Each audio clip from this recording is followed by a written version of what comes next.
ਵਾਹਿਗੁਰੂ ਸਾਹਿਬ ਜੀ।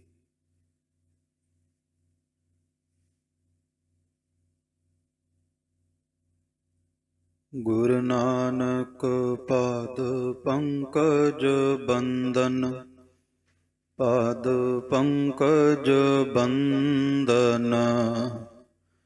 ਸਿਮਰੋ ਅੰਗਦ ਦੁਖ ਨਿਕੰਦਨ, ਅਮਰਦਾਸ ਹਿਰਦੈ ਨਿਤ ਧਿਆਵੋ, ਹਿਰਦੈ ਨਿਤ ਧਿਆਵੋ। ਸ੍ਰੀ ਗੁਰੂ ਰਾਮਦਾਸ ਗੁਣ ਗਾਵੋ। ਸ੍ਰੀ ਅਰਜਨ ਬਿਘਨਨ ਕੇ ਨਾਸ਼ਕ, ਬਿਘਨਨ ਕੇ ਨਾਸ਼ਕ। ਹਰਿ ਗੋਬਿੰਦ ਸ਼ੁਭ ਸੁਮਤਿ ਪ੍ਰਕਾਸ਼ਕ। ਸ੍ਰੀ ਹਰਿ ਰਾਇ ਨਮੋ ਕਰ ਜੋਰੀ, ਨਮੋ ਕਰ ਜੋਰੀ। ਸ੍ਰੀ ਹਰਿ ਕ੍ਰਿਸ਼ਨ ਮਨਾਉ ਬਹੋਰੀ। ਤੇਗ ਬਹਾਦਰ ਪਰਮ ਕਿਰਪਾਲਾ, ਸਤਿਗੁਰ ਪਰਮ ਕਿਰਪਾਲਾ। ਸ੍ਰੀ ਗੁਰੂ ਗੋਬਿੰਦ ਸਿੰਘ ਵਿਸਾਲਾ। ਤਰੋਂ ਤਰਾ ਪਰ ਪੁਨ ਪੁਨ ਸੀਸਾ, ਵਾਹਿਗੁਰੂ ਪੁਨ ਪੁਨ ਸੀਸਾ। ਵੰਦੋ ਬਾਰ ਬਾਰ ਜਗਦੀਸਾ। ਜਿਸ ਮਹਿ ਅੰਮ੍ਰਿਤ ਗਿਆਨ ਹੈ, ਮਾਣਕ ਭਗਤ ਵੈਰਾਗ। ਸ੍ਰੀ ਗੁਰੂ ਗ੍ਰੰਥ ਸਾਹਿਬ ਉਦਦ, ਬੰਦੋ ਕਰ ਅਨੁਰਾਗ। ਕਹਾਂ ਬੁੱਧ ਪ੍ਰਭ ਤੁਛ ਹਮਾਰੀ, ਵਰਨ ਸਕੈ ਮਹਿਮਾ ਜੋ ਤੁਮਾਰੀ। ਹਮ ਨਾ ਸਕਤ ਕਰ ਸਿਫਤ ਤਿਹਾਰੀ, ਆਪ ਲਿਹੋ ਤੁਮ ਕਥਾ ਸੁਧਾਰੀ। ਏਕ ਓੰਕਾਰਾ ਸਤਿਗੁਰੂ ਤੇਹ ਪ੍ਰਸਾਦ ਸਚ ਹੋਏ। ਵਾਹਿਗੁਰੂ ਜੀ ਕੀ ਫਤਿਹ ਹੈ, ਵਿਘਨ ਵਿਨਾਸ਼ਨ ਸੋਏ। ਏਕ ਓੰਕਾਰਾ ਸਤਿਗੁਰੂ ਤੇਹ ਪ੍ਰਸਾਦ ਸਚ ਹੋਏ। ਵਾਹਿਗੁਰੂ ਜੀ ਕੀ ਫਤਿਹ ਹੈ, ਵਿਘਨ ਵਿਨਾਸ਼ਨ ਸੋਏ। ਸਤਨਾਮ ਸ੍ਰੀ ਵਾਹਿਗੁਰੂ ਸਾਹਿਬ ਜੀ। ਦੋਹਰਾ। ਤਬ ਮਾਲੀ ਨੇ ਹਮ ਕਹਿਓ, ਯਹ ਪੀ ਭੇਤ ਸੁਨਾਏ। ਗੁਰੂ ਨਾਨਕ ਪਾਛੈ ਗੁਰ ਪਏ, ਤਿਨ ਕੋ ਦੇਹ ਬਤਾਏ। ਤਬ ਮਾਲੀ ਨੇ ਹਮ ਕਹਿਓ, ਯਹ ਪੀ ਭੇਤ ਸੁਨਾਏ। ਗੁਰੂ ਨਾਨਕ ਪਾਛੈ ਗੁਰ ਪਏ, ਤਿਨ ਕੋ ਦੇਹ ਬਤਾਏ। ਵਾਹਿਗੁਰੂ ਜੀ ਕਾ ਖਾਲਸਾ, ਵਾਹਿਗੁਰੂ ਜੀ ਕੀ ਫਤਿਹ। ਚਬਰ ਸ਼ਬਰ ਤਖਤ ਦੇ ਮਾਲਕ ਸ੍ਰੀ ਗੁਰੂ ਗ੍ਰੰਥ ਸਾਹਿਬ ਮਹਾਰਾਜ ਦੀ ਹਜ਼ੂਰੀ ਦੇ ਅੰਦਰ ਜੁੜ ਬੈਠੇ ਗੁਰੂ ਕਾ ਖਾਸ ਰੂਪ ਗੁਰੂ ਖਾਲਸਾ ਸਾਧ ਸੰਗਤ ਜੀ, ਸਤਿਗੁਰੂ ਦੀ ਅਪਾਰ ਬਖਸ਼ਿਸ਼ ਹੋਈ ਹੈ ਜੋ ਮਹਾਰਾਜ ਦੀ ਗੋਦ ਦੇ ਅੰਦਰ ਜੁੜਨ ਵਾਸਤੇ ਇਹ ਸਮਾਂ ਪ੍ਰਾਪਤ ਹੋਇਆ ਹੈ। ਇਤਿਹਾਸ ਦੀ ਲੜੀਵਾਰ ਕਥਾ ਵਿੱਚ ਆਪ ਸਭ ਸੰਗਤ ਹਾਜ਼ਰੀ ਭਰ ਰਹੇ ਹੋ। ਆਓ ਸਤਿਗੁਰੂ ਗੁਰੂ ਨਾਨਕ ਸਾਹਿਬ ਮਹਾਰਾਜ ਜੀ ਨੂੰ ਹਾਜ਼ਰ ਨਾਜ਼ਰ ਜਾਣਦੇ ਹੋਏ ਵਿਚਾਰ ਆਰੰਭ ਕਰਨ ਤੋਂ ਪਹਿਲਾਂ ਰਸਨਾ ਪਵਿੱਤਰ ਕਰੀਏ। ਦੋਨੇ ਹੱਥ ਜੋੜ ਕੇ ਸਾਹਿਬਾਂ ਨੂੰ ਸੀਸ ਝੁਕਾਉਂਦੇ ਹੋਏ ਉਚਾਰਨ ਕਰੋ ਜੀ। ਸਤਨਾਮ ਸ੍ਰੀ ਵਾਹਿਗੁਰੂ ਸਾਹਿਬ ਜੀ, ਸਤਨਾਮ ਸ੍ਰੀ ਵਾਹਿਗੁਰੂ ਸਾਹਿਬ ਜੀ। ਦੋਹਰਾ। ਤਬ ਮਾਲੀ ਨੇ ਹਮ ਕਹਿਓ, ਯਹ ਪੀ ਭੇਤ ਸੁਨਾਏ। ਹੁਣ ਭਾਈ ਸਾਹਿਬ ਭਾਈ ਰਤਨ ਸਿੰਘ ਜੀ ਭੰਗੂ ਜਦੋਂ ਬ੍ਰਿਟਿਸ਼ ਸਰਕਾਰ ਦੇ ਮਰੀ ਕਪਤਾਨ ਨੂੰ ਗੁਰੂ ਨਾਨਕ ਸਾਹਿਬ ਦਾ ਇਤਿਹਾਸ ਦੱਸਦੇ ਨੇ ਤੇ ਇਹ ਸਪਸ਼ਟ ਹੁੰਦਾ ਹੈ ਕਿ ਸਤਿਗੁਰੂ ਗੁਰੂ ਨਾਨਕ ਸਾਹਿਬ ਖੁਦ ਖੁਦਾ ਨੇ, ਖੁਦ ਰੱਬ ਨੇ, ਪਰਮਾਤਮਾ ਨੇ ਤੇ ਦੁਨੀਆ ਦੇ ਤਖਤੇ ਤੇ ਹਰ ਇੱਕ ਨੇ ਗੁਰੂ ਨਾਨਕ ਸਾਹਿਬ ਨੂੰ ਧੰਨ ਕਿਹਾ। 33 ਕਰੋੜ ਦੇਵਤੇ ਸਾਰੇ, ਇੰਦਰ ਕੁਮੇਰ ਵਿਸ਼ਨ ਸ਼ਿਵ ਭਾਰੇ, ਗਣ ਗੰਧਰਵ ਫਰਿਸ਼ਤੇ ਚਾਰ, ਬਾਰ ਬਾਰ ਦੇ ਰਹੇ ਗੁੰਜ਼ਾਰ। ਧੰਨ ਗੁਰੂ ਨਾਨਕ ਤੁਹੀ ਨਿਰੰਕਾਰ, ਧੰਨ ਬਾਬਾ ਨਾਨਕ ਤੁਹੀ ਨਿਰੰਕਾਰ। ਇਹ ਆਪ ਨਾਰਾਇਣ ਕਲਾ ਧਾਰ ਜਗਮਹਿ ਪਰਵਰਿਓ। ਗੁਰੂ ਨਾਨਕ ਸਾਹਿਬ ਦੀ ਵਡਿਆਈ ਜਦੋਂ ਸੁਣੀ ਤੇ ਮਰੀ ਕਪਤਾਨ, ਬ੍ਰਿਟਿਸ਼ ਸਰਕਾਰ ਦਾ ਜੋ ਕਪਤਾਨ ਇਤਿਹਾਸ ਸੁਣ ਰਿਹਾ ਸੀ, ਉਹ ਭਾਈ ਰਤਨ ਸਿੰਘ ਭੰਗੂ ਜੀ ਨੂੰ ਕੁਝ ਕਹਿਣ ਲੱਗਾ। ਗੁਰੂ ਨਾਨਕ ਪਾਤਸ਼ਾਹ ਗੁਰ ਪਏ, ਤਿਨ ਕੋ ਦੇਹੁ ਬਤਾਏ। ਕਹਿੰਦਾ ਹੈ ਭਾਈ ਰਤਨ ਸਿੰਘ ਭੰਗੂ ਜੀ ਨੂੰ ਕਿ ਸਤਿਗੁਰੂ ਗੁਰੂ ਨਾਨਕ ਸਾਹਿਬ ਤੋਂ ਬਾਅਦ ਕਿਹੜੇ ਗੁਰੂ ਵਰਤੇ, ਕਿਹੜੀਆਂ ਪਾਤਸ਼ਾਹੀਆਂ ਨੇ ਸੰਸਾਰ ਦਾ ਭਲਾ ਕੀਤਾ, ਮੈਨੂੰ ਉਹਨਾਂ ਪਾਤਸ਼ਾਹਾਂ ਬਾਰੇ ਵੀ ਦੱਸਣਾ ਕਰੋ। ਚੌ ਪਏ ਤਬ ਮੈਂ ਉਸਕੋ ਥਿਉ ਰੋਦਿਓ। ਹੁਣ ਭਾਈ ਸਾਹਿਬ ਭਾਈ ਰਤਨ ਸਿੰਘ ਭੰਗੂ ਕਹਿੰਦੇ ਜਦੋਂ ਮਰੀ ਕਪਤਾਨ ਬਾਕੀ ਪਾਤਸ਼ਾਹੀਆਂ ਬਾਰੇ ਪੁੱਛਦਾ ਤੇ ਮੈਂ ਉਸ ਨੂੰ ਦੱਸਣ ਲੱਗਾ, ਭਾਵ ਕਿ ਗੁਰੂ ਪਾਤਸ਼ਾਹੀਆਂ ਦਾ ਬਿਉਰਾ ਦੱਸਿਆ ਹੈ। ਗੁਰੂ ਨਾਨਕ ਪਾਤਸ਼ਾਹ ਅੰਗਦ ਭਇਓ। ਭਾਈ ਰਤਨ ਸਿੰਘ ਭੰਗੂ ਜੀ ਨੇ ਦੱਸਿਆ ਕਿ ਗੁਰੂ ਨਾਨਕ ਸਾਹਿਬ ਮਹਾਰਾਜ ਸੱਚੇ ਪਾਤਸ਼ਾਹ ਜੀ ਤੋਂ ਦੂਸਰੇ ਅਸਥਾਨ ਤੇ ਗੁਰੂ ਅੰਗਦ ਸਾਹਿਬ ਜੀ ਨੇ ਪ੍ਰਗਟ ਹੋ ਕਰਕੇ ਸੰਸਾਰ ਦਾ ਭਲਾ ਕੀਤਾ। ਜੋਤ ਇੱਕੋ ਸੀ, ਬਸ ਰੂਪ ਬਦਲਿਆ ਹੈ, ਮਹੱਲਾ ਬਦਲਿਆ ਹੈ। ਜੋਤ ਉਹੀ ਗੁਰੂ ਨਾਨਕ ਵਾਲੀ ਨਿਰੰਕਾਰ ਵਾਲੀ ਹੈ। ਖਾਲਸਾ ਜੀ, ਭਾਈ ਰਤਨ ਸਿੰਘ ਭੰਗੂ ਦੱਸਦੇ ਆ ਕਿ ਗੁਰੂ ਨਾਨਕ ਸਾਹਿਬ ਨੇ ਆਪਣੇ ਘਰ ਦੇ ਵਿੱਚ ਸੇਵਾਦਾਰਾਂ ਨੂੰ ਮਾਣ ਦਿੱਤਾ। ਜੇ ਕੋਈ ਨਮਾਣਾ ਹੋ ਕੇ ਸੇਵਾ ਕਰੇ, ਗੁਰੂ ਨਾਨਕ ਦੇ ਚਰਨਾਂ ਨੂੰ ਛੂਵੇ, ਗੁਰੂ ਨਾਨਕ ਦੇ ਚਰਨਾਂ ਨੂੰ ਛੂਹ ਕਰਕੇ ਸਤਿਗੁਰੂ ਸੱਚੇ ਪਾਤਸ਼ਾਹ ਦੀ ਸਿੱਖਿਆ ਨੂੰ ਮਨ ਵਿੱਚ ਵਸਾਵੇ ਤੇ ਗੁਰੂ ਨਾਨਕ ਸਾਹਿਬ ਮਹਾਰਾਜ ਤੇ ਐਸੇ ਦਿਆਲੂ ਕਿਰਪਾਲੂ ਨੇ ਆਪਣੇ ਤਖਤ ਦਾ ਮਾਲਕ ਬਣਾ ਦਿੰਦੇ ਨੇ। ਖਾਲਸਾ ਜੀ, ਸਤਿਗੁਰੂ ਗੁਰੂ ਨਾਨਕ ਸਾਹਿਬ ਮਹਾਰਾਜ ਸੱਚੇ ਪਾਤਸ਼ਾਹ ਜੀ ਤੋਂ ਬਾਅਦ ਦੂਸਰੇ ਅਸਥਾਨ ਤੇ ਗੁਰਗੱਦੀ ਤੇ ਤਖਤ ਤੇ ਸੁਭਾਏਮਾਨ ਹੋਏ ਧੰਨ ਗੁਰੂ ਅੰਗਦ ਸਾਹਿਬ ਸੱਚੇ ਪਾਤਸ਼ਾਹ ਜੀ ਮਹਾਰਾਜ। ਜੋ ਉਨਕੀ ਸਭ ਕਥਾ ਕਥਾਈਆ। ਭਾਈ ਰਤਨ ਸਿੰਘ ਭੰਗੂ ਕਹਿੰਦੇ ਮੈਂ ਸਤਿਗੁਰਾਂ ਬਾਰੇ ਦੱਸਿਆ ਤੇ ਜੇ ਉਹਨਾਂ ਦੀ ਸਾਰੀ ਵਡਿਆਈ, ਸਾਰੀ ਜੀਵਨ ਕਥਾ ਦੱਸਣਾ ਕਰਾਂ, ਗ੍ਰੰਥ ਬਧੈ ਨਹਿ ਅੰਤ ਸੋ ਪਈਆ। ਤਾਂ ਗੁਰੂ ਅੰਗਦ ਸਾਹਿਬ ਦੀ ਵਡਿਆਈ ਐਸੀ ਮਹਾਨ ਹੈ ਖਾਲਸਾ ਜੀ ਕਿ ਗ੍ਰੰਥ ਵੱਧਦਾ ਜਾਵੇਗਾ, ਕਲਮਾਂ ਮੁੱਕ ਜਾਣਗੀਆਂ, ਸਿਆਹੀ ਮੁੱਕ ਜਾਏਗੀ, ਪਰ ਗੁਰੂ ਅੰਗਦ ਸਾਹਿਬ ਦੀ ਵਡਿਆਈ ਬਿਆਨ ਨਹੀਂ ਕੀਤੀ ਜਾ ਸਕਦੀ, ਉਹ ਬੇਅੰਤ ਹੈ। ਅੰਗਦ ਤੇ ਗੁਰ ਭਇਓ ਅਮਰਦਾਸ। ਹੁਣ ਗੁਰੂ ਅੰਗਦ ਸਾਹਿਬ ਜੀ ਤੋਂ ਬਾਅਦ ਧੰਨ ਗੁਰੂ ਅਮਰਦਾਸ ਸੱਚੇ ਪਾਤਸ਼ਾਹ ਜੀ ਮਹਾਰਾਜ ਨਿਮਾਣਿਆਂ ਦੇ ਮਾਣ, ਨਤਾਣਿਆਂ ਦੇ ਤਾਣ, ਨਿਓਟਿਆਂ ਦੀ ਓਟ, ਨਿਪੱਤਿਆਂ ਦੀ ਪੱਤ, ਨਿਆਸਰਿਆਂ ਦੇ ਆਸਰਾ, ਨਿਥਾਵਿਆਂ ਦੇ ਥਾਵ, ਉਹ ਸਤਿਗੁਰੂ ਗੁਰੂ ਅਮਰਦਾਸ ਸੱਚੇ ਪਾਤਸ਼ਾਹ ਤਖਤ ਤੇ ਸੁਭਾਏਮਾਨ ਹੋਏ। ਕੀਓ ਪਾਤਸ਼ਾਹੀ ਦਾਵਾ ਜਾਸ। ਜਿਨ੍ਹਾਂ ਨੇ ਖਾਲਸਾ ਜੀ ਪਾਤਸ਼ਾਹੀ ਦਾ ਦਾਵਾ ਕੀਤਾ। ਗੁਰੂ ਅਮਰਦਾਸ ਸੱਚੇ ਪਾਤਸ਼ਾਹ ਜੀ ਮਹਾਰਾਜ ਨੇ ਪਾਤਸ਼ਾਹੀ ਸਿਖਾਈ ਸਿੱਖਾਂ ਨੂੰ, ਕਿਉਂਕਿ ਜਿਸ ਵਕਤ ਮੌਕੇ ਦਾ ਬਾਦਸ਼ਾਹ ਧੰਨ ਗੁਰੂ ਅਮਰਦਾਸ ਜੀ ਦੇ ਦਰਸ਼ਨਾਂ ਵਾਸਤੇ ਆਉਂਦਾ ਹੈ ਤੇ ਸਤਿਗੁਰੂ ਗੁਰੂ ਅਮਰਦਾਸ ਸੱਚੇ ਪਾਤਸ਼ਾਹ ਪਹਿਲਾ ਬਚਨ ਕਰਦੇ ਨੇ ਕਿ ਜਾ ਕੇ ਉਸ ਦੁਨੀਆ ਦੇ ਬਾਦਸ਼ਾਹ ਨੂੰ ਕਹੋ ਕਿ ਪਹਿਲਾਂ ਗੁਰੂ ਨਾਨਕ ਦੀ ਪੰਗਤ ਵਿੱਚ ਬੈਠ ਕੇ ਪ੍ਰਸ਼ਾਦਾ ਛਕੇ। ਜਦੋਂ ਪੰਗਤ ਵਿੱਚ, ਸੰਗਤ ਵਿੱਚ ਬੈਠ ਕੇ ਗੁਰੂ ਨਾਨਕ ਦਾ ਲੰਗਰ ਛਕੇਗਾ ਤਾਂ ਹੀ ਉਹਦੇ ਨਾਲ ਮਿਲਾਪ ਹੋਵੇਗਾ, ਨਹੀਂ ਤੇ ਮਿਲਾਪ ਨਹੀਂ ਹੋ ਸਕਦਾ। ਖਾਲਸਾ ਜੀ, ਉਸ ਵਕਤ ਬਾਦਸ਼ਾਹ ਨੇ ਪੰਗਤ ਵਿੱਚ ਬੈਠ ਕਰਕੇ ਪ੍ਰਸ਼ਾਦਾ ਛਕਿਆ ਤੇ ਸਤਿਗੁਰਾਂ ਨੇ ਦੀਦਾਰੇ ਦਿੱਤੇ, ਦਰਸ਼ਨ ਦਿੱਤੇ।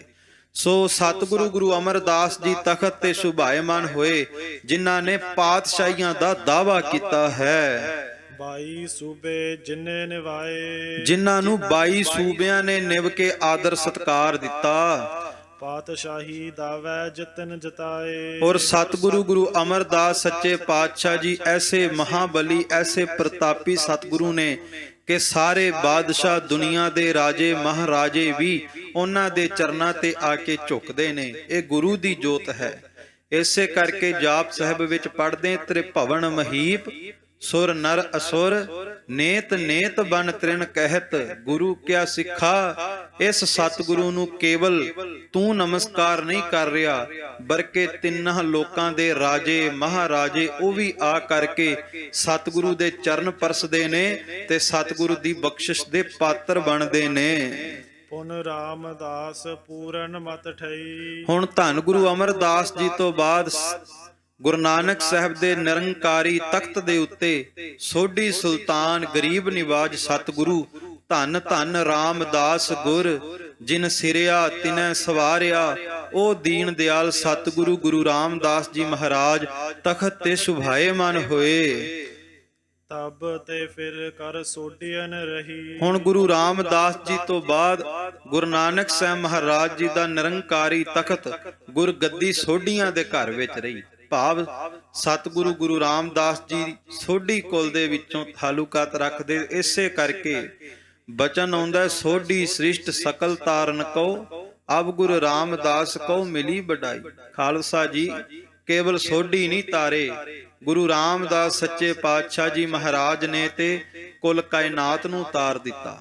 ਤੇ ਜਿਹੜਾ ਅੱਜ ਵੀ ਗੁਰੂ ਰਾਮਦਾਸ ਦੇ ਦਰਬਾਰ ਦੇ ਅੰਦਰ ਜਾ ਕੇ ਝੁਕ ਜਾਂਦਾ ਹੈ, ਜਿਹੜਾ ਸੱਚਖੰਡ ਸ੍ਰੀ ਹਰਮੰਦਰ ਸਾਹਿਬ ਜੀ ਦੀ ਧੂੜੀ ਨੂੰ ਮਸਤਕ ਨਾਲ ਲਾ ਲੈਂਦਾ ਹੈ, ਜਿਹੜਾ ਹਰਮੰਦਰ ਸਾਹਿਬ ਦੀ ਪਰਿਕਰਮਾ ਦੇ ਵਿੱਚ ਜੁੜ ਕਰਕੇ ਇੱਕ ਵਾਰ ਮੁਖ ਤੋਂ ਧੰਨ ਧੰਨ ਰਾਮਦਾਸ ਗੁਰ ਕਹਿ ਦਿੰਦਾ ਹੈ, ਸੱਚ ਹੈ ਉਹਦੇ ਜਨਮਾਂ ਜਨਮਾਂ ਦੇ ਦੁੱਖ ਕੱਟੇ ਜਾਂਦੇ ਨੇ।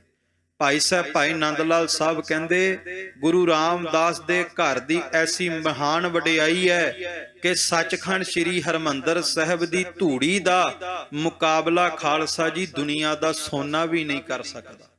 ਕਿਉਂਕਿ ਦੁਨੀਆ ਦਾ ਸੋਨਾ ਕੋਈ ਸਰੀਰ ਤੇ ਪਾਵੇ, ਸੋਨਾ ਜੀਵਨ ਨਹੀਂ ਬਦਲਦਾ, ਸੋਨਾ ਦੁੱਖ ਨਹੀਂ ਕੱਟਦਾ, ਸੋਨਾ ਮੱਥੇ ਦੇ ਲੇਖ ਨਹੀਂ ਬਦਲਦਾ। ਪਰ ਹਰਮੰਦਰ ਸਾਹਿਬ ਦੇ ਵਿੱਚ ਸੰਗਤਾਂ ਦੇ ਚਰਨਾਂ ਦੀ ਧੂੜੀ ਕੋਈ ਮੱਥੇ ਨਾਲ ਲਾਵੇ, ਗੁਰੂ ਰਾਮਦਾਸ ਦੇ ਘਰ ਦੀ ਧੂੜੀ ਜੀਵਨ ਬਦਲਦੀ ਹੈ, ਗੁਰੂ ਰਾਮਦਾਸ ਦੇ ਘਰ ਦੀ ਧੂੜੀ ਦੁੱਖ ਕੱਟਦੀ ਹੈ। ਧੰਨ ਗੁਰੂ ਰਾਮਦਾਸ ਸੱਚੇ ਪਾਤਸ਼ਾਹ ਦੇ ਘਰ ਦੀ ਧੂੜੀ ਖਾਲਸਾ ਜੀ ਮੱਥੇ ਦੇ ਲੇਖ ਵੀ ਬਦਲਦੀ। ਚਿਹ ਗੰਗਾ ਮੁਕਾਬਲ ਬਾ ਅੰਮ੍ਰਿਤ ਸਰਸ਼ ਕੇ ਹਰ ਸ਼ਸਤੋ ਆਮਦੇਹ ਢਾਕਰਸ਼। ਭਾਈ ਨੰਦ ਲਾਲ ਸਾਹਿਬ ਕਹਿੰਦੇ, ਧੰਨ ਗੁਰੂ ਰਾਮਦਾਸ ਸੱਚੇ ਪਾਤਸ਼ਾਹ ਦੇ ਦਰ ਦੀ ਵਡਿਆਈ ਦਾ ਮੁਕਾਬਲਾ ਦੁਨੀਆ ਦੀ ਕੋਈ ਵੀ ਮਹਿੰਗੀ ਤੋਂ ਮਹਿੰਗੀ ਵਸਤੂ ਕਰ ਨਹੀਂ ਸਕਦੀ। ਸੋ ਉਹ ਸਤਿਗੁਰੂ ਗੁਰੂ ਰਾਮਦਾਸ ਜੀ ਮਹਾਰਾਜ ਤਖਤ ਤੇ ਸੁਭਾਏਮਾਨ ਹੋਏ। ਫਿਰ ਅਰਜਨ ਗੁਰ ਹਰਗੋਬਿੰਦ। ਧੰਨ ਗੁਰੂ ਰਾਮਦਾਸ ਸੱਚੇ ਪਾਤਸ਼ਾਹ ਜੀ ਤੋਂ ਬਾਅਦ ਪੰਜਵੇਂ ਪਾਤਸ਼ਾਹ ਸ਼ਹੀਦਾਂ ਦੇ ਸਰਤਾਜ ਧੰਨ ਧੰਨ ਗੁਰੂ ਅਰਜਨ ਦੇਵ ਜੀ ਮਹਾਰਾਜ ਤਖਤ ਤੇ ਸੁਭਾਏਮਾਨ ਹੋਏ। ਤੇ ਜਿਨ੍ਹਾਂ ਪ੍ਰਥਾਏ ਸਾਹਿਬਾਂ ਦੇ ਮੁਬਾਰਕ ਬਚਨ ਨੇ, ਅਰਜਨ ਸ਼ਬਦ ਜਹਾਜ ਗੁਰੂ ਪਦ ਪੰਕਜ ਸਭ ਸ੍ਰਿਸ਼ਟ ਉਧਾਰੇ। ਕਿ ਧੰਨ ਗੁਰੂ ਅਰਜਨ ਦੇਵ ਜੀ ਨੇ ਉਹ ਜਹਾਜ਼ ਵੀ ਤਿਆਰ ਕਰ ਦਿੱਤਾ ਸ਼ਬਦ ਦਾ, ਜਿਸ ਸ਼ਬਦ ਦੇ ਜਹਾਜ਼ ਵਿੱਚ ਇਹ ਤਾਕਤ ਹੈ ਕਿ ਜੇ ਕੋਈ ਇਸ ਸ਼ਬਦ ਗੁਰੂ ਧੰਨ ਗੁਰੂ ਗ੍ਰੰਥ ਸਾਹਿਬ ਮਹਾਰਾਜ ਜੀ ਦਾ ਲੜ ਪਕੜ ਲਵੇ, ਬਾਣੀ ਪੜਨ ਲੱਗ ਜਾਵੇ, ਕਹਿੰਦੇ ਇਹ ਇੱਕ ਜਾਂ ਦੋ ਜਾਂ ਤਿੰਨ ਨਹੀਂ, ਬਲਕਿ ਗੁਰੂ ਗ੍ਰੰਥ ਸਾਹਿਬ ਵਿੱਚ ਤਾਕਤ ਹੈ, ਇਹ ਸਾਰੀ ਸ੍ਰਿਸ਼ਟੀ ਨੂੰ ਹੀ ਪਾਰ ਲੰਘਾ ਸਕਦੇ ਨੇ ਖਾਲਸਾ ਜੀ। ਉਸ ਸਤਿਗੁਰੂ ਦੇ ਲੜ ਧੰਨ ਗੁਰੂ ਉਸ ਸਤਿਗੁਰੂ ਦੇ ਲੜ ਧੰਨ ਗੁਰੂ ਅਰਜਨ ਦੇਵ ਮਹਾਰਾਜ ਜੀ ਨੇ ਲਗਾਇਆ। ਤੇ ਧੰਨ ਗੁਰੂ ਅਰਜਨ ਦੇਵ ਸੱਚੇ ਪਾਤਸ਼ਾਹ ਜੀ ਦੇ ਘਰ ਜਨਮੇ, ਪ੍ਰਗਟ ਹੋਏ ਮਹਾਬਲੀ ਮੀਰੀ ਪੀਰੀ ਦੇ ਮਾਲਕ ਸਤਿਗੁਰੂ ਧੰਨ ਧੰਨ ਗੁਰੂ ਹਰਗੋਬਿੰਦ ਸਾਹਿਬ ਸੱਚੇ ਪਾਤਸ਼ਾਹ ਜੀ ਮਹਾਰਾਜ। ਉਹ ਸਤਿਗੁਰੂ ਗੁਰੂ ਅਰਜਨ ਦੇਵ ਮਹਾਰਾਜ ਜੀ ਤੋਂ ਬਾਅਦ ਤਖਤ ਤੇ ਸੁਭਾਏਮਾਨ ਹੋਏ। ਖੜਗ ਚੱਕਿਓ ਜਿਨ ਮਾਰ ਪੈ ਇੰਦ। ਜਿਨ੍ਹਾਂ ਨੇ ਖਾਲਸਾ ਜੀ ਗਾਤਰੇ ਵਿੱਚ ਤੇਗਾਂ ਪਾਈਆਂ ਤੇ ਤੇਗਾਂ ਹੱਥ ਦੇ ਵਿੱਚ ਪਕੜ ਕਰਕੇ ਫਿਰ ਜ਼ੁਲਮ ਦਾ ਖਾਤਮਾ ਕੀਤਾ। ਧੰਨ ਗੁਰੂ ਹਰਗੋਬਿੰਦ ਸਾਹਿਬ ਮਹਾਰਾਜ ਜਦੋਂ ਤਖਤ ਤੇ ਸੁਭਾਏਮਾਨ ਹੋਏ, ਗੁਰਗੱਦੀ ਦਾ ਤਿਲਕ ਲੱਗਾ ਤੇ ਇਤਿਹਾਸ ਇਸ ਗੱਲ ਦੀ ਹਾਮੀ ਭਰਦਾ, ਸਤਿਗੁਰੂ ਆਪਣੇ ਸ਼ਸਤਰ ਮੰਗਾਏ, ਊਚ ਥਲ ਪਰ ਧੂਫ ਤਖਾਏ। ਕਹਿੰਦੇ ਗੁਰੂ ਹਰਗੋਬਿੰਦ ਸਾਹਿਬ ਮਹਾਰਾਜ ਨੇ ਸਭ ਤੋਂ ਪਹਿਲਾਂ ਨਿਰਾਲਾ ਕਰਮ ਕੀਤਾ, ਉੱਚਾ ਥੜਾ ਤਿਆਰ ਕਰਵਾ ਕਰਕੇ ਆਪਣੇ ਸ਼ਸਤਰ ਮੰਗਵਾਏ। ਉਸ ਥੜੇ ਦੇ ਉੱਤੇ ਸ਼ਸਤਰ ਸੁਭਾਏਮਾਨ ਕਰਕੇ ਕਹਿੰਦੇ ਫੂਲਣ ਕੀ ਮਾਲਾ ਪਹਿਰਾਵੇਂ। ਸਤਿਗੁਰੂ ਸੱਚੇ ਪਾਤਸ਼ਾਹ ਨੇ ਸ਼ਸਤਰਾਂ ਦੇ ਉੱਤੇ ਫੁੱਲਾਂ ਦੀ ਵਰਖਾ ਕੀਤੀ, ਫੁੱਲਾਂ ਦੀ ਮਾਲਾ ਅੰਗੀਕਾਰ ਕਰਾਈ। ਤੇ ਧੰਨ ਗੁਰੂ ਹਰਗੋਬਿੰਦ ਸਾਹਿਬ ਮਹਾਰਾਜ ਜੀ ਨੇ ਸਿੱਖ ਸੰਗਤ ਨੂੰ ਹੁਕਮ ਕੀਤਾ ਕਿ ਹੁਣ ਗੁਰੂ ਦੀ ਖੁਸ਼ੀ ਲੈਣ ਵਾਸਤੇ ਚੰਗੇ ਚੰਗੇ ਸ਼ਸਤਰ ਲਿਆਓ ਤੇ ਸਤਿਗੁਰੂ ਦੀ ਖੁਸ਼ੀ ਸੱਚੇ ਪਾਤਸ਼ਾਹ ਦੀਆਂ ਰਹਿਮਤਾਂ ਤੁਹਾਡੇ ਘਰ ਵਿੱਚ ਵਰਤਣਗੀਆਂ। ਖਾਲਸਾ ਜੀ ਅੱਜ ਵੀ ਜਦੋਂ ਹਜੂਰ ਸਾਹਿਬ, ਜਿਹੜੀ ਸੰਗਤ ਇਤਿਹਾਸ ਤੋਂ ਵਾਕਿਫ ਹੈ, ਅੱਜ ਵੀ ਕਈ ਗੁਰੂ ਕੇ ਸਿੱਖ ਹਜੂਰ ਸਾਹਿਬ ਜਦੋਂ ਜਾਂਦੇ ਨੇ ਤੇ ਤਖਤ ਸਾਹਿਬ ਵਾਸਤੇ ਨਵੇਂ ਤੋਂ ਨਵਾਂ ਸ਼ਸਤਰ, ਕੀਮਤੀ ਤੋਂ ਵੱਧ ਕੀਮਤੀ ਸ਼ਸਤਰ ਉਹ ਤਖਤ ਸਾਹਿਬ ਵਾਸਤੇ ਭੇਟਾ ਵਜੋਂ ਲੈ ਕੇ ਜਾਂਦੇ ਨੇ ਤੇ ਉਹਨਾਂ ਦੀ ਭੇਟਾ ਸਤਿਗੁਰੂ ਦੇ ਤਖਤ ਤੇ ਪ੍ਰਵਾਨ ਕਰਕੇ ਫਿਰ ਤਖਤ ਸਾਹਿਬ ਵਿਖੇ ਸੁਭਾਇਮਾਨ ਕੀਤੀ ਜਾਂਦੀ ਹੈ। ਸੋ ਸਤਿਗੁਰੂ ਗੁਰੂ ਹਰਗੋਬਿੰਦ ਸਾਹਿਬ ਮਹਾਰਾਜ ਜੀ ਨੇ ਸ਼ਾਸਤਰ ਦੇ ਨਾਲ ਨਾਲ ਸ਼ਸਤਰਾਂ ਦੀ ਵੀ ਪ੍ਰਥਾ ਇਹ ਖਾਲਸਾ ਜੀ ਗੁਰਮਤਿ ਵਿੱਚ ਚਲਾਈ ਤੇ ਸੱਚੇ ਪਾਤਸ਼ਾਹ ਨੇ ਸੰਤ ਸਿਪਾਹੀ ਦਾ ਰੂਪ ਬਖਸ਼ਿਆ।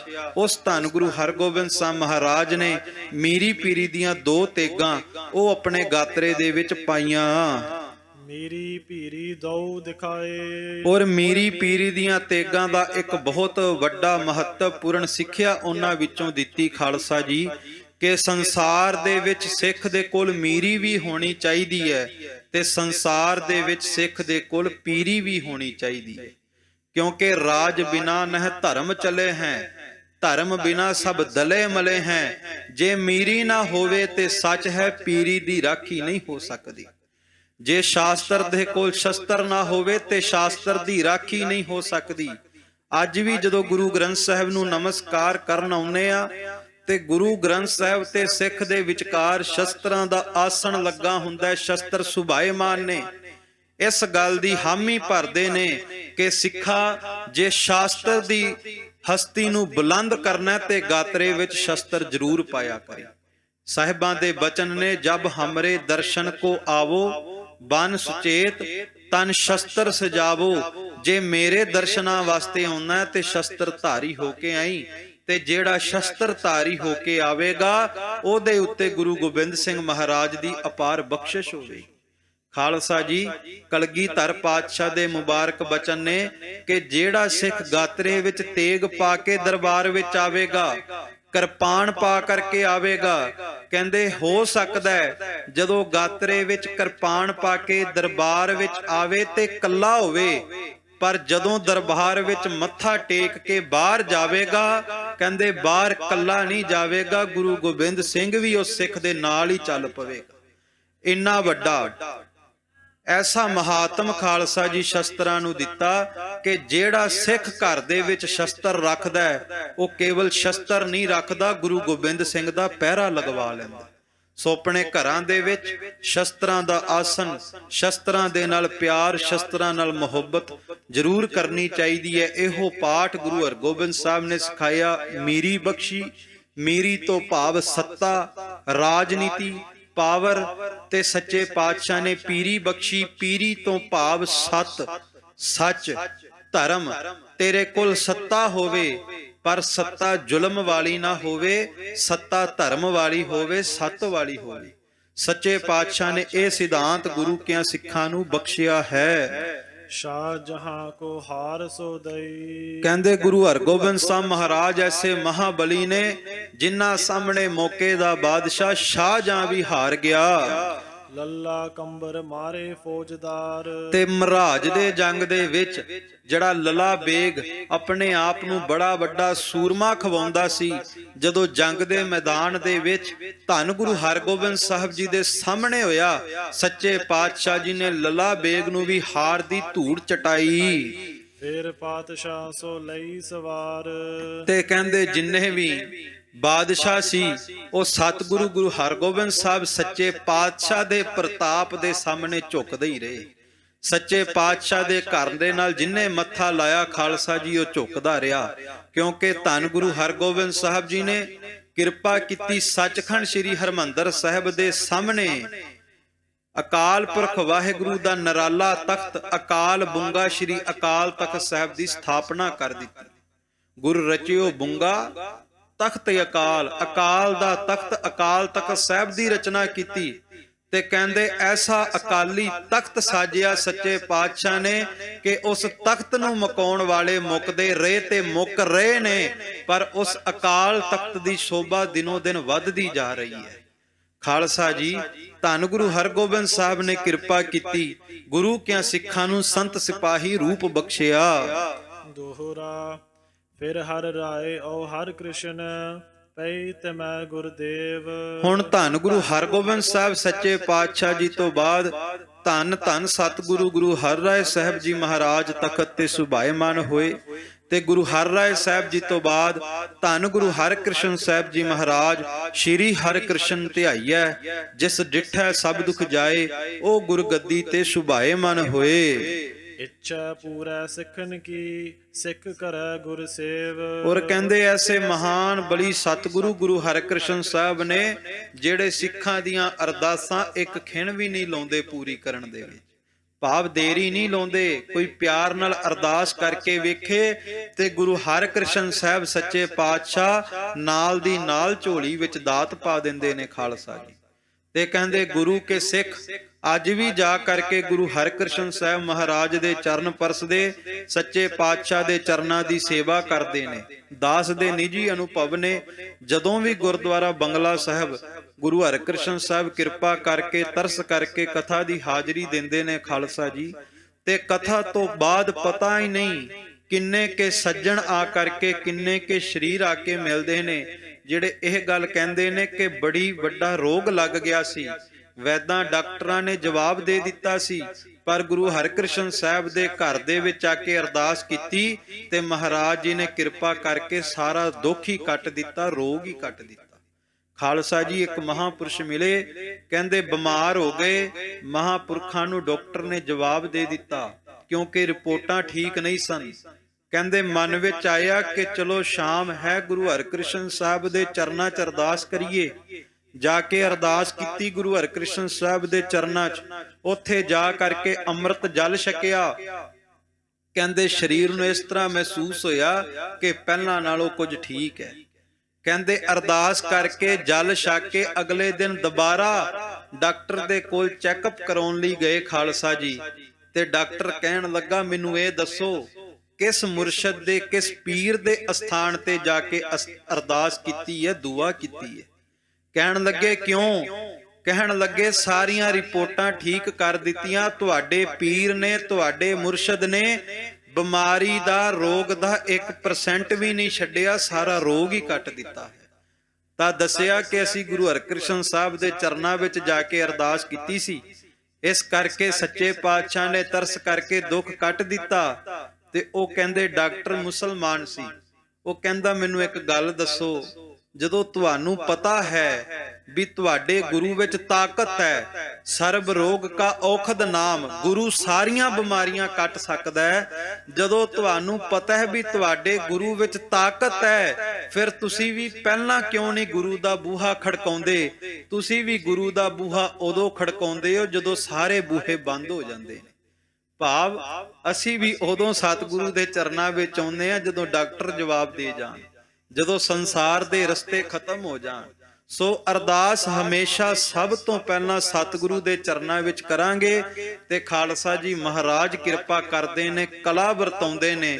ਕੋਈ ਰਹਿਮਤ ਲੈਣ ਵਾਲਾ ਹੋਣਾ ਚਾਹੀਦਾ, ਜਿਹੜਾ ਵੀ ਗੁਰੂ ਹਰਿਕ੍ਰਿਸ਼ਨ ਸਾਹਿਬ ਦੇ ਚਰਨ ਪਰਸਦਾ ਸੱਚੇ ਪਾਤਸ਼ਾਹ ਉਹਦੀ ਝੋਲੀ ਵਿੱਚ ਦਾਤ ਜ਼ਰੂਰ ਪਾਉਂਦੇ ਨੇ। ਚੌਪਈ ਤੇਗ ਬਹਾਦਰ ਫਿਰ ਗੁਰ ਪਇਓ।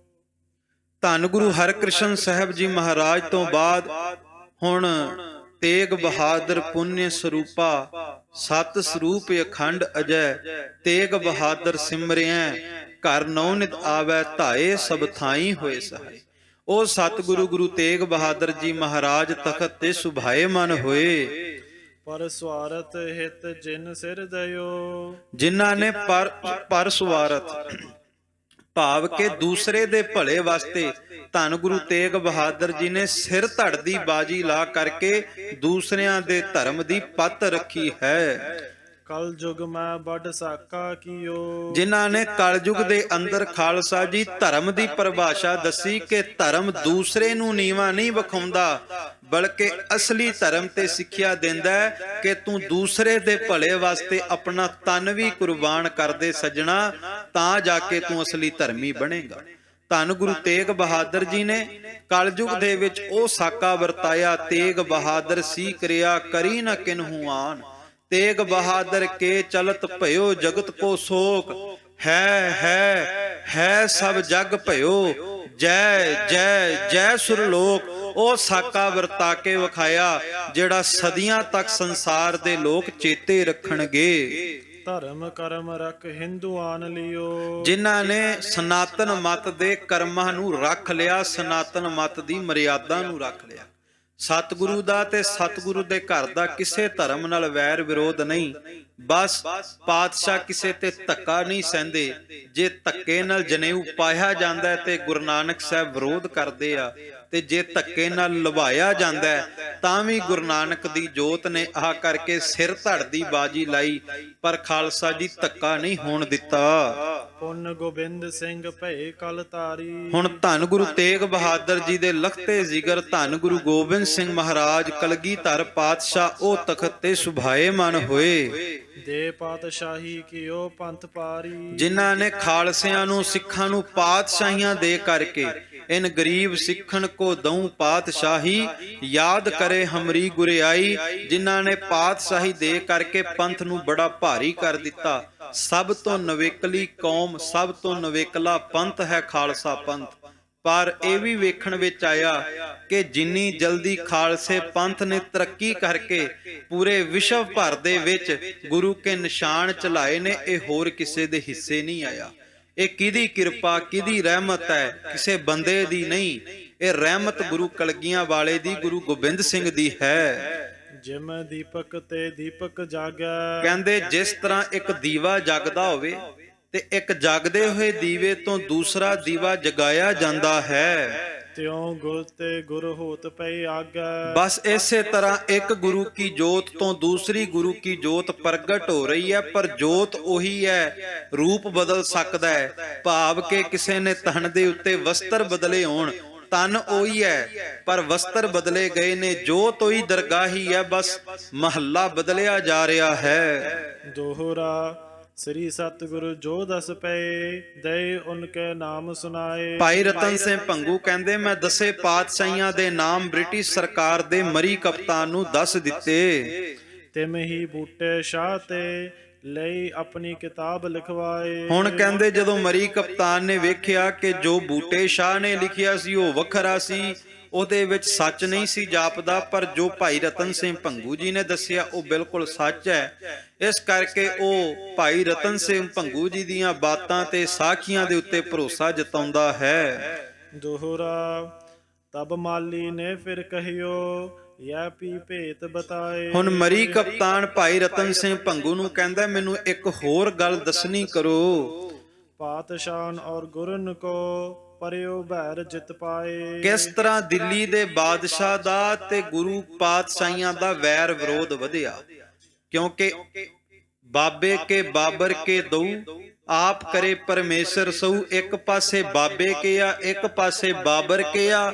ਬਾਬਰ ਕੇ ਬਾਬੇ ਕਿਆਂ ਤੇ ਚੜ ਕੇ ਆਉਂਦੇ ਆ ਤੇ ਬਾਬਰ ਕਿਆਂ ਦੀ ਹਾਰ ਹੁੰਦੀ ਹੈ ਤੇ ਬਾਬੇ ਕਿਆਂ ਦੀ ਸਦਾ ਜਿੱਤ ਹੁੰਦੀ ਹੈ। ਖਾਲਸਾ ਜੀ ਜੇ ਇੱਥੇ ਸ਼ਾਹਜਹਾਂ ਚੜ ਕੇ ਆਇਆ ਉਹਦੀ ਹਾਰ ਹੋਈ, ਜੇ ਇਸ ਤਖਤ ਦੇ ਉੱਤੇ ਬਾਬੇ ਕਿਆਂ ਦੇ ਉੱਤੇ ਬਾਬਰ ਕਿਆਂ ਦਾ ਔਰੰਗਾ ਚੜ ਕੇ ਆਇਆ ਉਹਦੀ ਹਾਰ ਹੋਈ, ਜੇ ਵਜੀਦ ਖਾਂ ਚੜ ਕੇ ਆਇਆ ਉਹਦੀ ਹਾਰ ਹੋਈ, ਜੇ ਅਹਿਮਦ ਸ਼ਾਹ ਅਬਦਾਲੀ ਚੜ ਕੇ ਆਇਆ ਉਹਦੀ ਹਾਰ ਹੋਈ, ਤੈਮੂਰ ਸ਼ਾਹ ਚੜ ਕੇ ਆਇਆ ਉਹਦੀ ਹਾਰ ਹੋਈ, ਪਰ ਬਾਬੇ ਕਿਆਂ ਦੀ ਸਦਾ ਜਿੱਤ ਹੋ ਰਹੀ ਹੈ। ਤੇ ਭਾਈ ਰਤਨ ਸਿੰਘ ਭੰਗੂ ਜੀ ਨੂੰ ਪੁੱਛਦਾ ਹੈ ਕਿ ਕਿਸ ਤਰ੍ਹਾਂ ਗੁਰੂ ਦਾ, ਗੁਰੂ ਪਾਤਸ਼ਾਹੀਆਂ ਦਾ ਤੇ ਬਾਦਸ਼ਾਹਾਂ ਦਾ ਵੈਰ ਵਿਰੋਧ ਵਧਿਆ, ਮੈਨੂੰ ਉਸ ਬਾਰੇ ਦੱਸੋ। ਚੌਪਈ ਤਬ ਮੈਂ ਉਸਕੋ ਪੇਤ ਬਤਾਇਓ। ਭਾਈ ਰਤਨ ਸਿੰਘ ਭੰਗੂ ਜੀ ਨੇ ਫਿਰ ਮਰੀ ਕਪਤਾਨ ਨੂੰ ਦੱਸਿਆ ਗੁਰੂਆਨ ਸੋ ਜਿਮ ਉਨ੍ਹਾਂ ਕਮਾਇਓ, ਕਿ ਕਿਸ ਤਰ੍ਹਾਂ ਬਾਦਸ਼ਾਹਾਂ ਨੇ ਗੁਰੂ ਪਾਤਸ਼ਾਹੀਆਂ ਦੇ ਉੱਤੇ ਜ਼ੁਲਮ ਢਾਇਆ ਹੈ। ਕਦੇ ਰਾਜੀ ਕਦੇ ਗੁੱਸੇ ਰਹਾਵੇ। ਇਨ੍ਹਾਂ ਬਾਦਸ਼ਾਹਾਂ ਦਾ ਪਤਾ ਨਹੀਂ ਸੀ ਲੱਗਦਾ, ਕਦੇ ਗੁਰੂ ਪਾਤਸ਼ਾਹੀਆਂ ਨਾਲ, ਗੁਰੂ ਨਾਨਕ ਦੇ ਘਰ ਨਾਲ ਰਾਜੀ ਹੋ ਜਾਂਦੇ ਸੀ ਤੇ ਕਦੇ ਗੁਰੂ ਨਾਨਕ ਦੇ ਘਰ ਦੇ ਉੱਤੇ ਵਾਧੀ ਕਰਨ ਲੱਗ ਜਾਂਦੇ ਸੀ।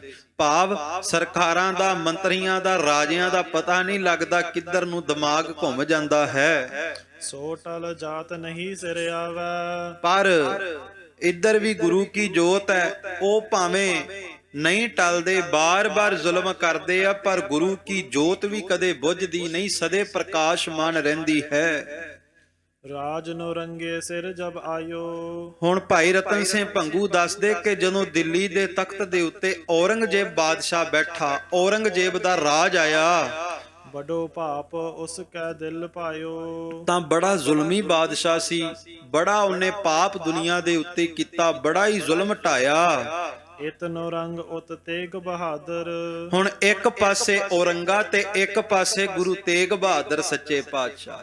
ਇੱਕ ਪਾਸੇ ਦੁਨੀਆ ਦਾ ਝੂਠਾ ਬਾਦਸ਼ਾਹ ਦੁਨੀਆ ਦੇ ਤਖਤ ਤੇ ਬੈਠਾ ਹੈ, ਇੱਕ ਪਾਸੇ ਲੋਕ ਪਰਲੋਕ ਦਾ ਸੱਚਾ ਪਾਤਸ਼ਾਹ ਉਹ ਦਰਗਾਹੀ ਤਖਤ ਤੇ ਉੱਤੇ ਬੈਠਾ। ਦੋਵਾਂ ਦੀ ਟੱਕਰ ਹੋਈ। ਭਏ ਜਗਤ ਮੈਂ ਦਉ ਉਜਾਗਰ। ਹੁਣ ਕਹਿੰਦੇ ਔਰੰਗਾ ਵੀ ਉਜਾਗਰ ਹੈ, ਔਰੰਗੇ ਬਾਰੇ ਵੀ ਦੁਨੀਆ ਜਾਣਦੀ ਹੈ ਕਿ ਦਿੱਲੀ ਦਾ ਬਾਦਸ਼ਾਹ ਹੈ, ਤੇ ਇੱਕ ਪਾਸੇ ਗੁਰੂ ਤੇਗ ਬਹਾਦਰ ਸਾਹਿਬ ਨੂੰ ਵੀ ਸਾਰਾ ਸੰਸਾਰ ਝੁਕ ਕੇ ਨਮਸਕਾਰਾਂ ਕਰਦਾ ਕਿ ਇਹ ਦਰਗਾਹੀ ਨਿਰੰਕਾਰੀ ਪਾਤਸ਼ਾਹ ਹੈ। ਦੋਹਰਾ ਉਤੋ ਨਰੰਗੇ ਪ੍ਰਣ ਕੀਓ ਤਖਤ ਬਹਾਨ ਸੋ ਕਾਲ। ਕਹਿੰਦੇ ਜਦੋਂ ਔਰੰਗਜ਼ੇਬ ਤਖਤ ਦੇ ਉੱਤੇ ਬੈਠਾ, ਤਖਤ ਤੇ ਬੈਠਦੇ ਸਾਰ ਔਰੰਗਜ਼ੇਬ ਨੇ ਕਸਮ ਖਾ ਲਈ, ਤੁਰਕ ਕਰੋ ਸਭ ਹਿੰਦੂਆਨ ਸੁਬੈ ਬਾਇਨ ਪਾਲਾ। ਉਹਨੇ ਇਹ ਕਸਮ ਖਾਦੀ ਕਿ ਮੈਂ ਸਾਰੇ ਹਿੰਦੂਆਂ ਨੂੰ ਮੁਸਲਮਾਨ ਬਣਾ ਦਿਆਂਗਾ। ਆਪਣੇ ਤਲਵਾਰ ਦੇ ਜ਼ੋਰ ਦੇ ਨਾਲ ਜ਼ੁਲਮ ਕਰਕੇ ਮੈਂ ਜ਼ਬਰੀ ਧਰਮ ਤਬਦੀਲ ਕਰਾਂਗਾ। ਚੌਪਈ ਤੇਗ ਬਹਾਦਰ ਵੱਡ ਬਲ ਧਾਰੀ। ਪਰ ਔਰੰਗਾ ਨਹੀਂ ਜਾਣਦਾ ਕਿ ਇੱਕ ਪਾਸੇ ਗੁਰੂ ਤੇਗ ਬਹਾਦਰ ਸਾਹਿਬ ਪੂਰਨ ਮਹਾਪੁਰਸ਼ ਬਲ ਧਾਰੀ ਮਹਾਬਲੀ ਸਤਿਗੁਰੂ ਤਖਤ ਤੇ ਸੁਭਾਏਮਾਨ ਨੇ। ਪ੍ਰਗਟ ਭਈ ਗੱਲ ਦੁਨੀਆ ਸਾਰੀ। ਇਹ ਸਾਰੇ ਸੰਸਾਰ ਤੇ ਪ੍ਰਗਟ ਸੀ ਕਿ ਧੰਨ ਗੁਰੂ ਤੇਗ ਬਹਾਦਰ ਜੀ ਜਿਹਦੀ ਬਾਹ ਫੜ ਲੈਣ ਫਿਰ ਬਾਹ ਛੱਡਦੇ ਨਹੀਂ।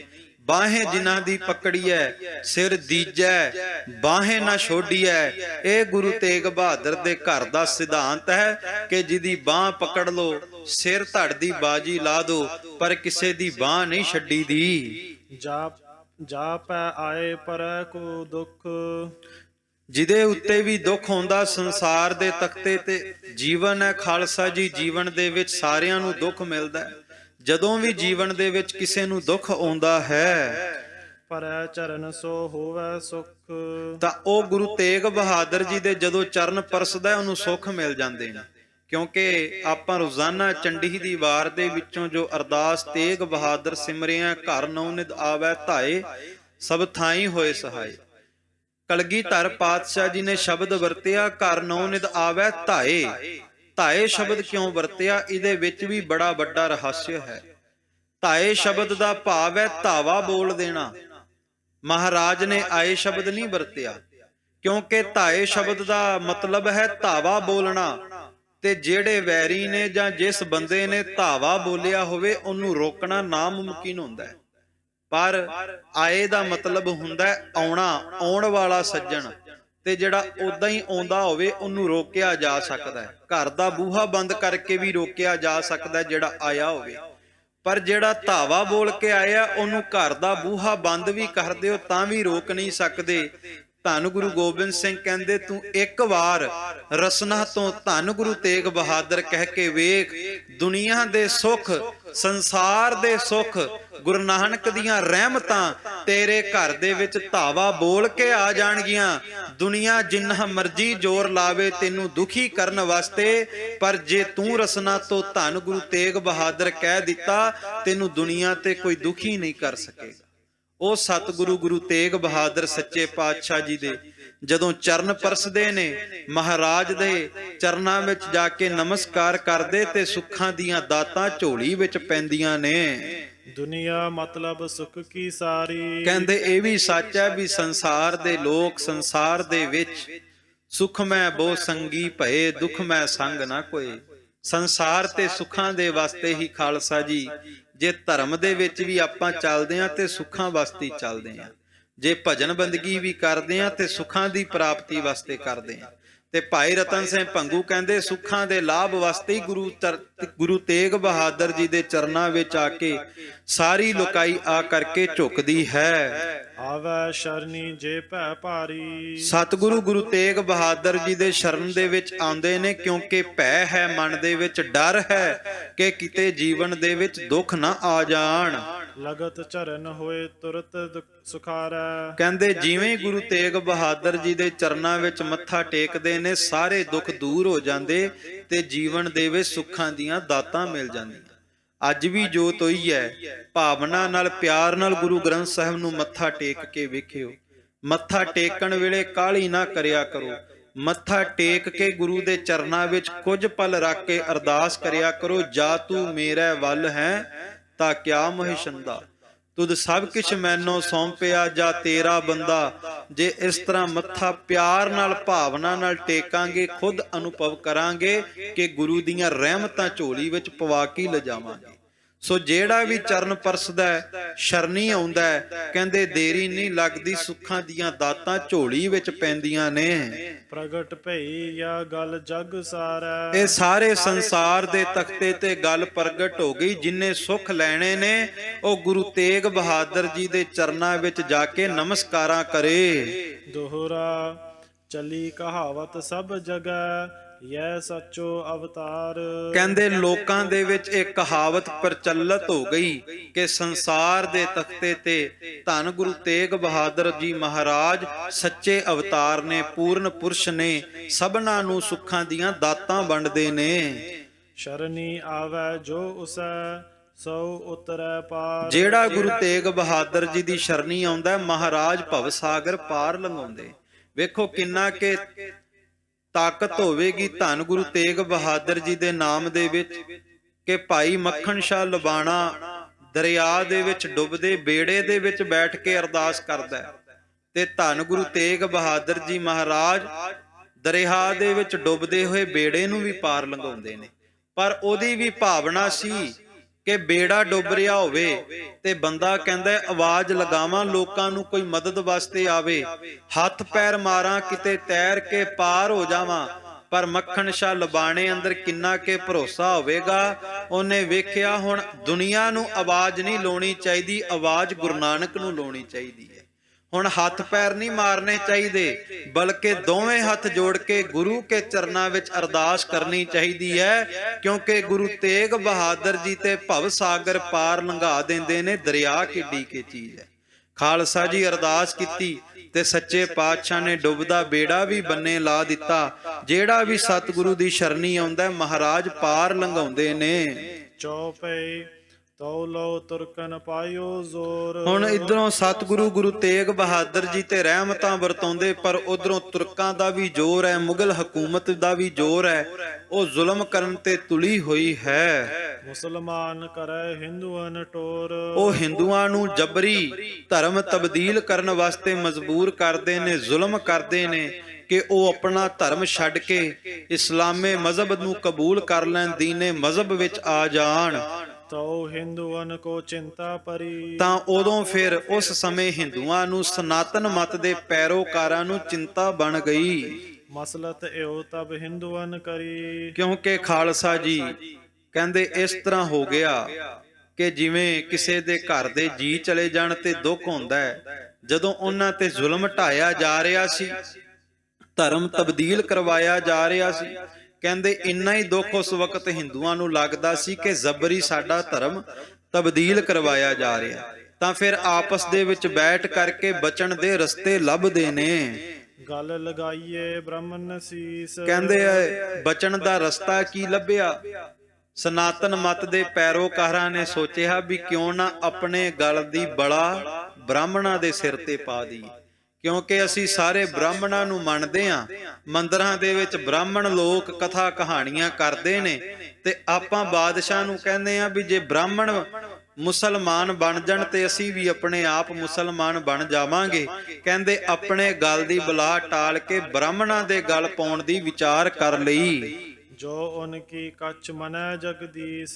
ਕਹਿੰਦੇ ਵੀ ਉਹਨਾਂ ਦੀ ਕੀ ਪਤਾ, ਜਦੋਂ ਉਹਨਾਂ ਦੇ ਉੱਤੇ ਮੁਸੀਬਤ ਆਵੇ ਉਹ ਕਥਾ ਕਹਾਣੀਆਂ ਕਰਦੇ ਨੇ, ਕੀ ਪਤਾ ਉਹਨਾਂ ਦੀ ਅਰਦਾਸ ਰੱਬ ਸੁਣ ਲਵੇ ਤੇ ਇਹ ਜਿਹੜੀ ਔਰੰਗਜ਼ੇਬ ਨਾਮ ਦੀ ਬਲਾ ਹੈ ਇਹ ਟਲ ਜਾਵੇ। ਹਿੰਦੂ ਗਰੀਬਨ ਨਾ ਹੱਥ ਜੋੜੈ। ਤਾਂ ਕਹਿੰਦੇ ਸਾਰੇ ਗਰੀਬ ਤੁਰਕੇ ਦੇ ਮੁਗਲ ਬਾਦਸ਼ਾਹ ਕੋਲ ਗਏ, ਔਰੰਗੇ ਕੋਲ ਗਏ, ਜਾ ਕਰਕੇ ਹੱਥ ਜੋੜਦੇ ਨੇ। ਨੋ ਰੰਗੈ ਅੱਗੇ ਖੜਾ ਭਈ ਸੋੜੈ। ਕਹਿੰਦੇ ਬੜੇ ਨਿਮਾਣੇ ਜੇ ਹੋ ਕਰਕੇ, ਬੜੀ ਗਰੀਬੜੀਆਂ ਵਾਲੀ ਆਵਾਜ਼ ਕੱਢ ਕੇ ਔਰੰਗੇ ਦੇ ਸਾਹਮਣੇ ਹੱਥ ਜੋੜ ਕੇ ਬੇਨਤੀਆਂ ਕਰਨ ਲੱਗੇ। ਹਮ ਹੈ ਬ੍ਰਾਹਮਣੋ ਕੇ ਅਧੀਨ। ਕਹਿੰਦੇ ਬਾਦਸ਼ਾਹ ਸੀ ਤੇ ਬ੍ਰਾਹਮਣਾਂ ਦੇ ਅਧੀਨ ਆ, ਬ੍ਰਾਹਮਣਾਂ ਦੀਆਂ ਕਥਾ ਕਹਾਣੀਆਂ ਸੁਣਦੇ ਹਾਂ। ਉਨ ਕੋ ਲਵਾਇਓ ਪਹਿਲੇ ਦੀਨ। ਤੂੰ ਇਸ ਕਰਕੇ ਪਹਿਲਾਂ ਬ੍ਰਾਹਮਣਾਂ ਨੂੰ ਮੁਸਲਮਾਨ ਬਣਾ ਲੈ, ਹਮ ਭੀ ਹੋਵੈ ਤਿਸੈ ਦੀਨ। ਤੇ ਜੇ ਬ੍ਰਾਹਮਣ ਮੁਸਲਮਾਨ ਬਣ ਗਏ ਤੇ ਬਾਦਸ਼ਾਹ ਅਸੀਂ ਵੀ ਆਪਣੇ ਆਪ ਹੀ ਇਸਲਾਮ ਧਰਮ ਨੂੰ, ਇਸ ਦੀਨੇ ਮਜ਼ਹਬ ਨੂੰ ਕਬੂਲ ਕਰ ਲਵਾਂਗੇ। ਗ੍ਰੰਥ ਹਿੰਦੂਆਂ ਯੋ ਛਲ ਕੀਨ। ਕਹਿੰਦੇ ਇਸ ਤਰ੍ਹਾਂ ਸਨਾਤਨ ਮਤ ਦੇ ਪੈਰੋਕਾਰਾਂ ਨੇ ਛਲ ਕਰ ਲਿਆ। ਆਪਨ ਲੀਨੀ ਗੈਲ ਛਡਾਏ। ਕਹਿੰਦੇ ਆਪਣੇ ਗਲੋਂ ਬਲਾ ਟਾਲ ਕਰਕੇ ਬ੍ਰਾਹਮਣਾਂ ਦੇ ਸਿਰ ਬਲਾ ਪਾ ਦਿੱਤੀ। ਬ੍ਰਾਹਮਣ ਗਲ ਭਈ ਦਈ ਲਬਾਏ। ਤੇ ਕਹਿੰਦੇ ਬ੍ਰਾਹਮਣਾਂ ਦੇ ਸਿਰ ਜਦੋਂ ਇਹ ਬਲਾ ਪਈ, ਭਾਵ ਔਰੰਗਜ਼ੇਬ ਬਾਦਸ਼ਾਹ ਦਾ ਰੁਖ ਬ੍ਰਾਹਮਣਾਂ ਵੱਲ ਕਰ ਦਿੱਤਾ, ਤਬ ਉਨ ਲੀਨੋ ਬ੍ਰਾਹਮਣ ਬੁਲਾਏ। ਤਾਂ ਔਰੰਗਜ਼ੇਬ ਬਾਦਸ਼ਾਹ ਨੇ ਸਾਰੇ ਹੀ ਬ੍ਰਾਹਮਣ ਬੰਦੀ ਬਣਾ ਕਰਕੇ, ਫੌਜਾਂ ਭੇਜ ਕਰਕੇ ਬ੍ਰਾਹਮਣਾਂ ਨੂੰ ਬੰਦੀ ਬਣਾ ਕੇ ਆਪਣੇ ਦਰਬਾਰ ਵਿੱਚ ਪੇਸ਼ ਕਰ ਲਿਆ। ਮੁਸਲਮਾਨ ਰਹੋ ਕਹਿਓ ਸੁਣਾਏ। ਕਹਿਣ ਲੱਗਾ ਵੀ ਹੁਣ ਜਲਦੀ ਜਲਦੀ ਦੇਰੀ ਨਾ ਕਰੋ, ਬਹੁਤ ਜਲਦੀ ਦੀਨੇ ਮਜ਼ਹਬ ਕਬੂਲ ਕਰੋ, ਆਇਤਾਂ ਪੜੋ ਤੇ ਇਸਲਾਮ ਵਿੱਚ ਆ ਜਾਓ। ਜੋ ਚਾਹੋ ਲਹੋ ਮੋਹ ਤੇ ਆਏ। ਤੇ ਜੋ ਵੀ ਮੰਗੋਗੇ ਮੈਂ ਬਾਦਸ਼ਾਹ ਹਾਂ, ਮੈਂ ਤੁਹਾਨੂੰ ਦਿੱਲੀ ਦੇ ਤਖਤ ਵੱਲੋਂ ਇਨਾਮ ਵਜੋਂ ਦੇ ਦਿਆਂਗਾ। ਬਿਰਤ ਤੁਰਕਨ ਗੈਲ ਦਇਓ ਲਗਾਏ। ਕਹਿੰਦੇ ਇਸ ਤਰ੍ਹਾਂ ਪੈਰੋਕਾਰਾਂ ਨੇ ਆਪਣੀ ਬਲਾ ਉਹਨਾਂ ਦੇ ਗਲ ਪਾਈ ਬ੍ਰਾਹਮਣਾਂ ਦੇ, ਤੇ ਪਹਿਲਾਂ ਬਾਦਸ਼ਾਹ ਨੇ ਲਾਲਚ ਦਿੱਤਾ ਤੇ ਬਾਅਦ ਵਿੱਚ ਕਹਿੰਦਾ ਵੀ ਜੇ ਦੀਨੇ ਮਜ਼ਹਬ ਕਬੂਲ ਨਾ ਕੀਤਾ ਨਹੀਂ ਮੁਲਕ ਤਜ ਜਾਓ ਪਾਰ। ਤਾਂ ਪਹਿਲਾਂ ਤੇ ਤੁਹਾਨੂੰ ਦੇਸ਼ ਵਿੱਚੋਂ ਕੱਢਾਂਗਾ, ਤੇ ਦੇਸ਼ ਵਿੱਚੋਂ ਜਿਉਂਦਾ ਹੀ ਨਹੀਂ ਕੱਢਾਂਗਾ ਬਲਕਿ ਮਾਰ ਕੇ ਕੱਢਾਂਗਾ, ਤੇ ਤੁਹਾਨੂੰ ਮਾਰ ਕੇ ਤੁਹਾਡੇ ਸਰੀਰ ਦੇ ਟੁਕੜੇ ਟੁਕੜੇ ਕਰਕੇ ਸਮੁੰਦਰ ਵਿੱਚ ਵਗਾ ਦਿਆਂਗਾ। ਇਸ ਤਰ੍ਹਾਂ ਜ਼ੁਲਮ ਢਾਇਆ ਔਰੰਗਜ਼ੇਬ ਬਾਦਸ਼ਾਹ ਨੇ ਬ੍ਰਾਹਮਣਾਂ ਦੇ ਉੱਤੇ। ਤੇ ਖਾਲਸਾ ਜੀ ਇਸ ਤੋਂ ਬਾਅਦ ਕਿਵੇਂ ਹੋਰ ਅਤਿਆਚਾਰ ਢਾਉਂਦਾ ਹੈ, ਕਿਉਂਕਿ ਉਸ ਵਕਤ ਐਸਾ ਅਤਿਆਚਾਰ ਢਾਇਆ ਜਾ ਰਿਹਾ ਸੀ ਜਿਹੜਾ ਦੀਨੇ ਮਜ਼ਹਬ ਕਬੂਲ ਨਹੀਂ ਸੀ ਨਾ ਕਰਦਾ। ਔਰੰਗਜ਼ੇਬ ਬਾਦਸ਼ਾਹ ਉਹਨਾਂ ਬ੍ਰਾਹਮਣਾਂ ਨੂੰ ਬੰਨ ਕਰਕੇ ਉਹਨਾਂ ਦੇ ਮੂੰਹ ਵਿੱਚ ਥੁੱਕ ਕੇ ਫਿਰ ਹੱਸਿਆ ਕਰਦਾ ਸੀ। ਤੇ ਫਿਰ ਖਾਲਸਾ ਜੀ ਪੰਜ ਸ਼ਰੀਰਾਂ ਨੂੰ ਇਕੱਠਿਆਂ ਬਣ ਕੇ ਕਸ਼ਮੀਰ ਦੇ ਵਿੱਚ ਜੋ ਝੀਲ ਸੀ ਉਸ ਝੀਲ ਦੇ ਵਿੱਚ ਸੱਟ ਦਿੰਦਾ ਸੀ, ਤੇ ਜਦੋਂ ਡੁੱਬਣ ਵੇਲੇ ਉਹ ਤੜਪਦੇ ਸਨ ਤੇ ਬਾਦਸ਼ਾਹ ਉੱਚੀ ਉੱਚੀ ਤਾੜੀ ਮਾਰ ਕੇ ਹੱਸਿਆ ਕਰਦਾ ਸੀ। ਐਸਾ ਜ਼ੁਲਮ ਢਾ ਰਿਹਾ ਸੀ ਕਿ ਦੀਨੇ ਮਜ਼ਹਬ ਕਬੂਲ ਨਹੀਂ ਕਰ ਰਹੇ। ਸੋ ਇਸ ਬਾਦਸ਼ਾਹ ਦੇ ਜ਼ੁਲਮੀ ਰਾਜ ਦੀਆਂ ਜੜ੍ਹਾਂ ਕਿਸ ਤਰ੍ਹਾਂ ਧੰਨ ਗੁਰੂ ਤੇਗ ਬਹਾਦਰ ਜੀ ਨੇ ਸਿਰ ਧੜ ਦੀ ਬਾਜੀ ਲਾ ਕੇ ਪੱਟੀਆਂ, ਕਿਸ ਤਰ੍ਹਾਂ ਕਸ਼ਮੀਰ ਦੇ ਪੰਡਤ ਧੰਨ ਗੁਰੂ ਤੇਗ ਬਹਾਦਰ ਜੀ ਦੇ ਚਰਨਾਂ 'ਚ ਧਰਮ ਦੀ ਰਾਖੀ ਵਾਸਤੇ ਗਏ, ਉਹ ਆਪਾਂ ਕੱਲ ਦੇ ਦਿਨ ਸਰਵਣ ਕਰਾਂਗੇ। ਅੱਜ ਦੇ ਦਿਨ ਦੀਆਂ ਵਿਚਾਰਾਂ ਕਰਦਿਆਂ ਅਨੇਕਾਂ ਭੁੱਲਾਂ ਹੋਈਆਂ ਆਪ ਜੀ ਨੇ ਬਖਸ਼ ਦੇਣਾ। ਅਰਦਾਸ ਕਰਨੀ ਜੋ ਸੁਣਿਆ ਜੋ ਸੁਣਾਇਆ ਉਹ ਆਪਾਂ ਸਾਰੇ ਆਪਣੇ ਜੀਵਨ ਦੇ ਵਿੱਚ ਕਮਾ ਸਕੀਏ। ਆਓ ਅਖੀਰ ਦੇ ਵਿੱਚ ਧੰਨ ਗੁਰੂ ਤੇਗ ਬਹਾਦਰ ਜੀ ਨੂੰ ਹਾਜ਼ਰ ਜਾਣਦੇ ਹੋਏ ਸ਼ਬਦ ਦਾ ਜਾਪ ਕਰਕੇ ਫਤਿਹ ਦੀ ਸਾਂਝ ਪਾਈਏ ਜੀ। ਸਾਰੇ ਪ੍ਰੇਮ ਸਹਿਤ ਉਚਾਰਨ ਕਰੋ ਜੀ। ਹੇ ਚੁੱਤ ਹੇ ਪਾਰ ਬ੍ਰਹਮ ਅਬਿਨਾਸੀ ਅਗਨਾਸ, ਹੇ ਪੂਰਨ ਹੇ ਸਰਬ ਮੈਂ ਦੁਖ ਭੰਜਨ ਗੁਣਤਾਸ, ਹੇ ਸੰਗੀ ਹੇ ਨਿਰੰਕਾਰ, ਹੇ ਨਿਰਗੁਣ ਸਭ ਟੇਕ, ਹੇ ਗੋਬਿੰਦ ਹੇ ਗੁਣ ਨਿਦਾਨ, ਜਾ ਕੈ ਸਦਾ ਬਵੇਕ, ਹੇ ਅਪਰੰਪਰ ਹਰ ਹਰੇ ਹੈ ਪੀ ਹੋਵਨ ਹਾਰ, ਹੇ ਸੰਤ ਕੇ ਸਦਾ ਸੰਗ ਨਿਧਾਰਾ ਆਧਾਰ, ਹੇ ਠਾਕੁਰ ਹਉ ਦਾਸਰੋ ਮੈਂ ਨਿਰਗੁਣ ਗੁਣ ਨਹੀਂ ਕੋਏ, ਨਾਨਕ ਦੀਜੈ ਨਾਮਦਾਨ ਰਾਖੋ ਹੀਐ ਪਰੋਏ, ਆਏ ਪ੍ਰਭ ਸਰਣਾਗਤੀ ਕਿਰਪਾ ਨਿਧ ਦਿਆਲ, ਏਕ ਅਖਰ ਹਰ ਮਨ ਬਸਤ ਨਾਨਕ ਹੋਤ ਨਿਹਾਲ, ਕਥਾ ਨਿਤਾ ਪ੍ਰਤ ਹੋਤ ਹੈ ਸੁਨੋ ਸੋ ਸਿੰਘ ਸੁਜਾਨ, ਨਾਨਕ ਗੁਰੂ ਗੋਬਿੰਦ ਸਿੰਘ ਜੀ ਸਦਾ ਕਰੈ ਕਲਿਆਣ, ਨਾਨਕ ਗੁਰੂ ਗੋਬਿੰਦ ਸਿੰਘ ਜੀ ਸਦਾ ਕਰੈ ਕਲਿਆਣ। ਵਾਹਿਗੁਰੂ ਜੀ ਕਾ ਖਾਲਸਾ ਵਾਹਿਗੁਰੂ ਜੀ ਕੀ ਫਤਿਹ। ਵਾਹਿਗੁਰੂ ਜੀ ਕਾ ਖਾਲਸਾ ਵਾਹਿਗੁਰੂ ਜੀ ਕੀ ਫਤਿਹ। ਗੁਰੂ ਪਿਆਰੀ ਸਾਧ ਸੰਗਤ ਜੀ, ਆਪ ਜੀ ਨੂੰ ਬੜੇ ਪਿਆਰ ਦੇ ਨਾਲ ਪੰਥ ਪ੍ਰਕਾਸ਼ ਦੀ ਕਥਾ ਗੁਰੂ ਇਤਿਹਾਸ ਸਰਵਣ ਕਰਵਾ ਰਹੇ ਸਨ ਗਿਆਨੀ ਸੁਖਜੀਤ ਸਿੰਘ ਜੀ ਕਨਈਆ, ਬੁੱਢਾ ਦਲ ਮੁੱਖ ਬੰਦੇ, ਮੁੱਖ ਪ੍ਰਚਾਰਕ ਗਿਆਨੀ ਜੀ ਦਾ ਸਮੂਹ ਪ੍ਰਬੰਧ ਸੰਗਤਾਂ ਵੱਲੋਂ ਬਹੁਤ ਬਹੁਤ ਧੰਨਵਾਦ, ਜਿਨ੍ਹਾਂ ਨੇ ਬੜੇ ਪਿਆਰ ਦੇ ਨਾਲ ਆਪ ਜੀ ਨੂੰ